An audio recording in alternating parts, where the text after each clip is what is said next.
പലതരത്തിലുള്ള കീവേഡ്സ് വെച്ചിട്ട് നമുക്കൊരു പ്രോഡക്റ്റിനെ കുറിച്ചിട്ടോ അല്ലെങ്കിൽ നമുക്ക് എന്തെങ്കിലും കാര്യത്തെക്കുറിച്ചൊക്കെ അന്വേഷിക്കുന്ന ആളുകളാണ് നമ്മളൊക്കെ. എക്സാക്ട്ലി ഞാൻ ചില ക്ലയൻറ്റ് മീറ്റിംഗ്സിനൊക്കെ ചെല്ലാൻ നേരത്ത് അവർ പറയും ഗൂഗിൾ ആഡ്സിൽ ഞങ്ങൾ ക്യാമ്പയിൻ ചെയ്തു, പക്ഷേ ഞങ്ങൾക്ക് ഉദ്ദേശിച്ച റീച്ച് കിട്ടിയില്ല, അല്ലെങ്കിൽ ഉദ്ദേശിച്ച ആളുകളല്ല ക്യാമ്പയിൻ എത്തിയത്, നമുക്ക് ബഡ്ജറ്റ് വേസ്റ്റായി പോകുന്നു എന്നുള്ള രീതിയിൽ ഒരുപാട് പേര് പറയാറുണ്ട്. പക്ഷേ ഇവരൊക്കെ ഒരു സെർച്ച് ക്യാമ്പയിനോ അല്ലെങ്കിൽ ഒരു ഡിസ്പ്ലേ ക്യാമ്പയിനൊക്കെ റൺ ചെയ്യുന്ന സമയത്ത് ഇവരൊക്കെ വിട്ടുപോകുന്ന ഒരു കാര്യം എന്ന് പറയുന്നത് ഇൻറ്റൻ്റ് ആയിട്ടുള്ള കീവേഡ്സിനെ അവർ ഫോക്കസ് ചെയ്യുന്നില്ല എന്നുള്ളതുകൊണ്ടാണ്.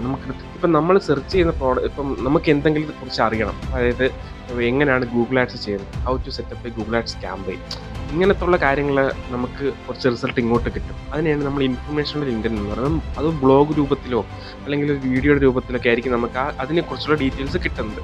എങ്ങനെ ഒരു ഡിജിറ്റൽ മാർക്കറ്റിംഗ് ക്യാമ്പയിൻ സെറ്റപ്പ് ചെയ്യുന്നത്, അല്ലെങ്കിൽ നമുക്ക് ഏറ്റവും ഒരു ലാപ്ടോപ്പ് നമ്മൾ വാങ്ങാൻ ഉദ്ദേശിക്കുന്നത്. അപ്പോൾ നമ്മൾ ആദ്യം ഗൂഗിളിൽ കയറിയിട്ട് ആ ലാപ്ടോപ്പിൻ്റെ നമുക്ക് 2 ലാപ്ടോപ്പ് എടുത്ത് വെച്ച് നമുക്ക് ഈ 2 ലാപ്ടോപ്പ് നമുക്ക് ഇഷ്ടപ്പെട്ടു, അതിൻ്റെ ഒരു കമ്പാരിസൺ നമ്മൾ ചെക്ക് ചെയ്യും, അല്ലെങ്കിൽ അതിൻ്റെ റിവ്യൂസ് ചെക്ക് ചെയ്യും.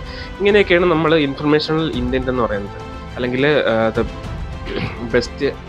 ബെസ്റ്റ് ലാപ്ടോപ്പ്, അല്ലെങ്കിൽ ബെസ്റ്റ് സർവീസ് സെൻറ്റർ, അല്ലെങ്കിൽ അങ്ങനത്തെ ഉള്ള കീവേഡ്സിനെയൊക്കെ നമുക്ക് ഇൻഫർമേഷണൽ ഇൻറ്റൻറ്റ് എന്ന് നമുക്ക് ക്ലാസിഫൈ ചെയ്യാൻ പറ്റും. രണ്ടെന്ന് പറയുന്നത് ട്രാൻസാക്ഷണൽ ഇൻറ്റൻറ്റ് ആണ്. ഇങ്ങനെ വരുന്ന ആളുകൾ എന്ന് പറഞ്ഞാൽ പൊതുവെ ഒരു സ്വർണ്ണക്കനി പോലെയാണ്.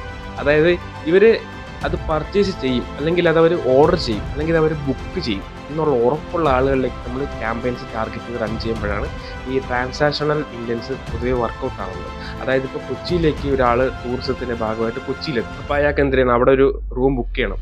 റൂം ബുക്ക് ചെയ്യണമെങ്കിൽ ആൾ കയറി സെർച്ച് ചെയ്യുന്നത് എന്ന് പറഞ്ഞു കഴിഞ്ഞാൽ അതായത് best booking sites for this location എന്ന് പറഞ്ഞിട്ടുള്ള ഏതെങ്കിലും കീവേഡ്സ് കൊടുത്തിട്ടായിരിക്കും സെർച്ച് ചെയ്യുന്നത്. അപ്പോൾ നമ്മൾ നേരെ ചെല്ലുന്നതെന്ന് പറഞ്ഞു കഴിഞ്ഞാൽ ഏതെങ്കിലും ബുക്കിംഗ് സൈറ്റ്സിനകത്തേക്ക് ചെല്ലും, അവിടെ നമുക്ക് കയറിയിട്ട് ബുക്ക് ചെയ്യാൻ പറ്റും. അല്ലെങ്കിൽ നമുക്ക് ഇപ്പോൾ പറയുന്ന ലാപ്ടോപ്പ് ബെസ്റ്റ് ഡീൽസ് എന്ന് പറഞ്ഞാൽ നമ്മൾ ലാപ്ടോപ്പിന് ബെസ്റ്റ് ലാപ്ടോപ്പ് ഡീൽസ് എന്ന് പറഞ്ഞായിരിക്കും നമ്മൾ ഗൂഗിളിൽ ചെക്ക് ചെയ്യുന്നത്. സോ ഇതിനെയാണ് നമ്മൾ ട്രാൻസാക്ഷണൽ ഇൻറ്റൻറ്റ് എന്ന് പറയുന്നത്. അതായത് പൈസ കൊടുത്ത് ഒരു സാധനം വാങ്ങുക, അല്ലെങ്കിൽ അവർ കൺവേർഷനിലേക്ക് എത്തിക്കഴിഞ്ഞു, അങ്ങനത്തെ ആളുകളിലേക്കാണ് നമ്മൾ ഈ പറയുന്ന ട്രാൻസാക്ഷണൽ ക്യാമ്പയിൻസ് റൺ ചെയ്യുന്നത്.